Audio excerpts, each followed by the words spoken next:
সেদ্ধ ডিম দিয়েও যে এত সুস্বাদু মেয়োনিজ তৈরি করা যায়, এই কথাটা শুনতে হয়তো অনেকের কাছে অবাক লাগতে পারে। কিন্তু সেদ্ধ ডিমের মেয়োনিজ অনেক মজার ও স্বাস্থ্যসম্মত। বিশেষ করে যারা কাঁচা ডিমের মেয়োনিজ খেতে পছন্দ করেন না বা ইতস্ত বোধ করেন, তাদের জন্য সেদ্ধ ডিমের মেয়োনিজ একেবারে পারফেক্ট।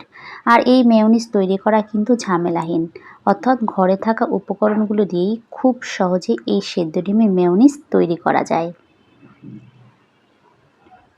যেহেতু সেদ্ধ ডিম দিয়ে মেয়োনিজ তৈরি করব, তাই তো সেদ্ধ ডিম লাগবেই।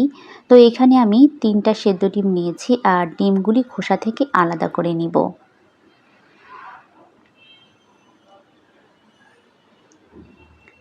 এবার ডিমগুলি ব্লেন্ডারের জারে দিয়ে দিব। সেই সাথে দিয়ে দিব 1/4 কাপ নর্মাল পানি, 1/3 কাপ সয়াবিন তেল, দিয়ে দিলাম 1 টেবিল চামচ পরিমাণ চিনি, 2 টেবিল চামচ পরিমাণ মিল্ক পাউডার বা গুঁড়া দুধ,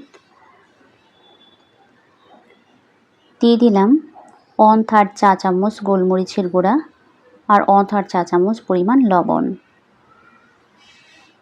আর দিয়ে দিব 1 টেবিল চামচ পরিমাণ ভিনেগার। তবে এইখানে ভিনেগারের পরিবর্তে সম পরিমাণ লেবুর রসও দেওয়া যাবে। এবার সবগুলি উপকরণ ব্লেন্ড করে নিব।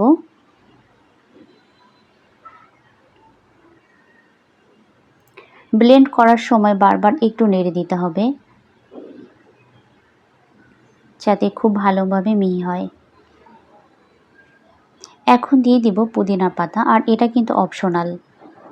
আর আগে আমি 1 টেবিল চামচ পরিমাণ চিনি দিয়েছিলাম, তো আমার কাছে মনে হয়েছে মিষ্টি আর একটু প্রয়োজন, তাই তো আমি আরও 1 চা চামচ পরিমাণ চিনি দিয়ে দিলাম। এবার কিন্তু খুব ভালোভাবে ব্লেন্ড হয়ে গেছে, একদম মিহি হয়ে গেছে।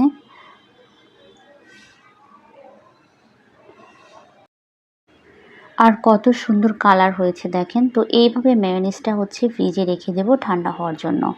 মেয়োনিজ কিন্তু ঠান্ডা করে খেলে অনেক বেশি টেস্টি হয়। এখনও খাওয়া যাবে, তবে ঠান্ডা করে খেলে তখন মজা কিন্তু 100 গুণ বেড়ে যায়। তো মেয়োনিজটা ফ্রিজে রাখার পর অনেকটা ঘন হয়ে গেছে আর দেখতেও খুব লোভনীয় লাগছে।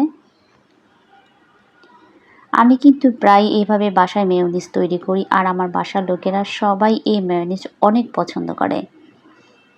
তো দর্শক, আজ এই পর্যন্তই। সবাই ভালো থাকবেন, আবার দেখা হবে অন্য কোনো ভিডিওতে। ততক্ষণে সবাই ভালো থাকুন। আল্লাহ হাফেজ।